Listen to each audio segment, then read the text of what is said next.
Praise the Lord. കർത്താവിൻ്റെ ധന്യ തിരുനാമം വാഴ്ത്തപ്പെടുമാറാകട്ടെ. ഞാൻ ക്രിസ്തുവിൽ സ്നേഹിക്കുന്ന എല്ലാ ദൈവമക്കൾക്കും 8-ാം മാസത്തിൻ്റെ 8ാമത്തെ പ്രഭാത വന്ദനം കൂടെ അറിയിക്കുന്നു.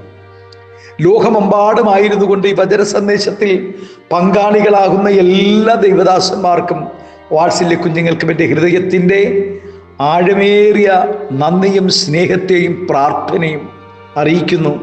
ഈ പ്രഭാതവും പ്രാർത്ഥനയോടുകൂടി ദൈവത്തിൻ്റെ അടുത്ത് ചെല്ലാം. 145-ാം സങ്കീർത്തനക്കാരൻ പാടുന്നു, വീഴുന്നവരെയൊക്കെയും യഹോവ താങ്ങുന്നു, കുനിഞ്ഞിരിക്കുന്നവരെയൊക്കെയും അവൻ നിവർത്തുന്നു. മറ്റുള്ളവരുടെ മുമ്പിൽ അഭിമാനത്തോടെ തല ഉയർത്തി നടക്കുക എന്നത് ഏത് മനുഷ്യനും ആഗ്രഹിക്കുന്ന കാര്യമാണ്. എന്നാൽ ഒരിക്കലും പ്രതീക്ഷിക്കാതെ ജീവിതത്തിൽ നേരിടുന്ന പ്രതികൂലങ്ങളും പ്രതിസന്ധികളും കൊണ്ട് പലപ്പോഴും തല ഉയർത്തിപ്പിടിച്ചു നിൽക്കുവാൻ കഴിയാത്ത സാഹചര്യങ്ങൾ ഉണ്ടാകാറുണ്ട്. മാറാത്ത രോഗങ്ങൾ നിമിത്തമാണെങ്കിൽ മറ്റു ചിലർക്കും വിദ്യാഭ്യാസ പരിമിതികൾ നിമിത്തവും ആയിരിക്കാം. ചിലർ സാമ്പത്തികമില്ലായ്മയായിരിക്കാം.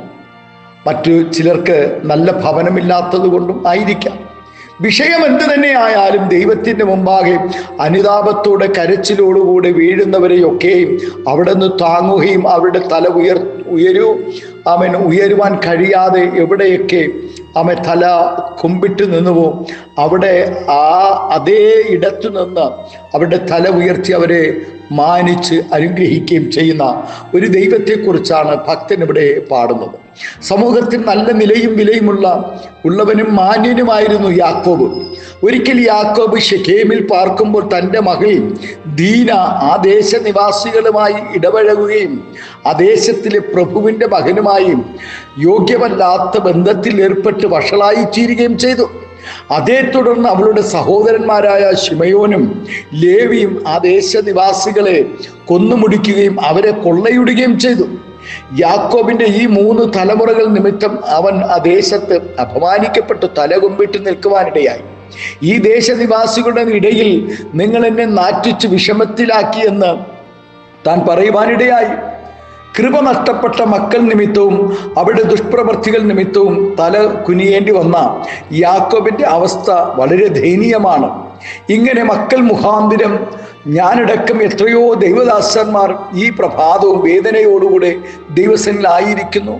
തല ഉയർത്തുവാൻ കഴിയാതെ എത്രയോ പ്രിയപ്പെട്ടവർ ആയിരിക്കുമ്പോൾ ഇന്ന് പ്രഭാതം ദൈവസന്നിധിയിൽ കരയുന്ന വ്യക്തികളുടെ തലയെ ഉയർത്തുന്ന ഒരു ദൈവമുണ്ട്. ആമേൻ. എന്നാൽ ഏത് പ്രതിസന്ധികൾ വന്നാലും ദൈവത്തിൻ്റെ മുമ്പാകെ വീഴുകയും കരയുകയും ചെയ്യുന്ന ഒരു പ്രവണതയായിരുന്നു യാക്കോബിനുള്ളത്. എന്നെ അനുഗ്രഹിച്ചല്ലാതെ ഞാൻ നിന്നെ വിടുകയില്ല എന്ന് അവൻ ദൈവത്തോട് കരഞ്ഞപേക്ഷിച്ചു. അങ്ങനെ ദൈവസന്നിധിയിൽ വീണ യാക്കോബിനെ ദൈവം അനുഗ്രഹിക്കുകയും പിന്നത്തേതിൽ കാലങ്ങൾ കഴിഞ്ഞപ്പോൾ ഫറവോൻ പോലും യാക്കോബിൻ്റെ അനുഗ്രഹത്തിനായി അടുത്തു ചെല്ലുകയും ചെയ്തു എന്ന് നമുക്ക് തിരുവചനത്തിൽ കാണുവാനിടയാകും. 10 മക്കളും സമ്പത്തും നഷ്ടപ്പെട്ട ഇയ്യോബ് ദൈവസന്നിധിയിൽ നിന്നും മാറാതെ നിന്നു. അതു നിമിത്തം ദൈവം തൻ്റെ ജനത്തെ ആദരിക്കുമെന്ന തിരുവചനം പോലെ ഇയ്യോബിനെ ദൈവം ആദരിപ്പാനിടയായി. ദൈവജനത്തിന് എല്ലാ കാലത്തും ശത്രുക്കളുണ്ട്. ദുഷ്ടനായ സാത്താൻ ആരുടെ കൂടെയെങ്കിലും അത് പ്രവർത്തിച്ചു കൊണ്ടേയിരിക്കും.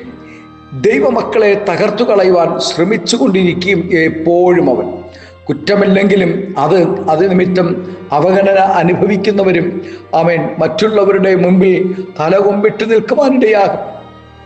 മക്കളില്ലാത്തത് നിമിത്തം ഹന്ന എന്ന ദൈവദാസി അവൾ തലകൊമ്പിട്ട് നിൽപ്പാനിടയായി. ആമേൻ. പക്ഷേ അതിലൊന്നിലും ഹന്ന പതറിയില്ല. എന്നാൽ അവൾ തൻ്റെ ദുർഗതി ഓർത്ത് പ്രാർത്ഥിക്കാതെയും ദൈവസന്നിധിയിൽ കടന്നു വരാതെയും ദൈവത്തെ സ്നേഹിക്കാതെയും ഇരുന്നില്ല. അവൾ ദൈവം മുമ്പാകെ കരഞ്ഞു പ്രാർത്ഥിപ്പാനിടയായി. ദൈവം അവളുടെ പ്രാർത്ഥന കേട്ടു. അവളുടെ തലയെ ദേശത്തിൻ്റെ നടുവിൽ ഉയർത്തുവാനിടയായി.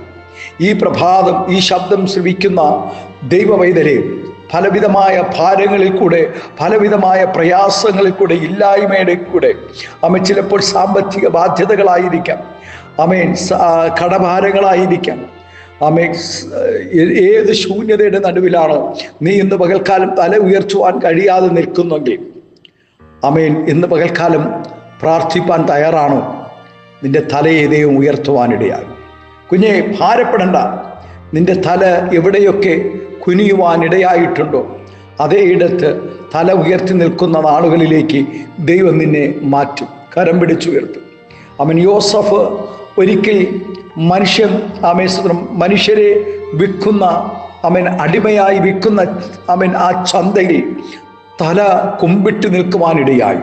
കാലങ്ങൾ കഴിഞ്ഞപ്പോൾ അതേ പട്ടണത്തിൽ യോസഫിനെ രാജാവായി തല ഉയർത്തി ദൈവം മാനിപ്പാനിടയായി. അതേ ദൈവവേദനയെ ഇന്ന് പ്രഭാതം നീ ആരുടെ മുന്നിലൊക്കെ തല കുമ്പിട്ടുവോ, എവിടെയൊക്കെ ഏതൊക്കെ ഓഫീസിൽ, ജോലി സ്ഥാപനങ്ങളിൽ, ഏതെല്ലാം സ്നേഹിതരുടെ നടുവിൽ, ബന്ധുമിത്രാദികളുടെ നടുവിൽ, ചാർച്ചക്കാരുടെ നടുവിൽ, സഹോദരങ്ങളുടെ നടുവിൽ, ആലയത്തിനകത്ത് ദൈവദാസന്മാരുടെ നടുവിൽ നിന്റെ തല കുമ്പിടുവാനിടയായിട്ടുണ്ടെങ്കിൽ നിന്റെ തലയെ മാനിച്ചുയർത്തുന്ന ഒരു ദൈവമുണ്ട്. നമ്മുടെ കണ്ണുകൾ ദിവസം അടയ്ക്കാം, പ്രാർത്ഥിക്കാം.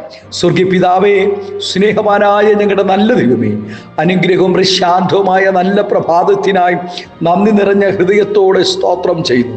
ഏകാന്തതയുടെ അനുഭവങ്ങൾ, രോഗബലഹീനതയിൽ, സാമ്പത്തിക ഞെരുക്കങ്ങൾ, മക്കളില്ലാതെ കർത്താവെ മക്കളെ ഓർത്ത് കരയുന്ന, നല്ല ഭവനമില്ലാതെ കടബാധ്യതകളിൽ കരയുന്ന അനേക പ്രിയപ്പെട്ടവർ, തല ഉയർത്തുവാൻ കഴിയാതെ സ്തോത്രം ലജ്ജിച്ച് നിൽക്കുന്ന എൻ്റെ ഭക്തന്മാരുടെ നടുവിൽ, എൻ്റെ ദാസിമാരുടെ നടുവിൽ തല ഉയർത്തി മാനിപ്പാണ്ടക്കവണ ദൈവം എൻ്റെ മക്കളെ അനുഗ്രഹിക്കണമേ എന്ന് പ്രാർത്ഥിക്കുന്നു. പിതാവിൻ്റെയും പുത്രൻ്റെയും പരിശുദ്ധാത്മാവിൻ്റെ നാമത്തിൽ ഈ പ്രഭാതം എല്ലാവരെയും അനുഗ്രഹിച്ച് പ്രാർത്ഥിക്കുന്നു. തലമുറകളെ ഓർത്ത്, അവരുടെ ഭാവികളെ ഓർത്ത്, അവരുടെ വിദ്യാഭ്യാസങ്ങളെ ഓർത്ത് കരയുന്ന എല്ലാ പ്രിയപ്പെട്ടവരും ദൈവം ആദരിക്കണം, അനുഗ്രഹിക്കണം. മഹത്വം അങ്ങെടുക്കണം. യേശുവിൻ്റെ നാമത്തിൽ കൃപയോടെ പ്രാർത്ഥന കേൾക്കണമേ സ്വർഗീയ നല്ല പിതാവേ. Amen, amen. Thank U.